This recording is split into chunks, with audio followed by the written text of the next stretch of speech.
Hello everyone, আজ 18 জানুয়ারি। আজ দেখে নেব আজ যখন থেকে তোমরা এই ভিডিওটা পাবে তখন থেকে আগামী 24 ঘন্টায় তোমাদের পার্টনারদের তোমাদের প্রতি ফিলিংস বা থটসটা কীরকম থাকবে।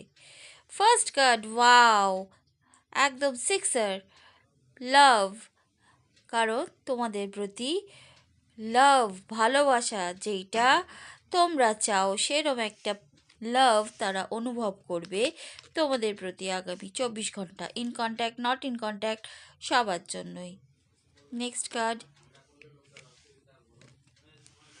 ইন্টেনশন। হ্যাঁ, তারা তাদের কোনো একটা ইচ্ছা নিয়ে তোমাদের কাছে আসতে পারে। মনের বাসনা বলো, ইচ্ছা বলো, সেটা প্রকাশ করার একটা আশা নিয়ে তোমাদের সঙ্গে আগামী 24 ঘন্টায় মিট করতে পারে। Next card, protection. তারা সুরক্ষিত রাখতে চায় তোমাদের সাথে সম্পর্ক।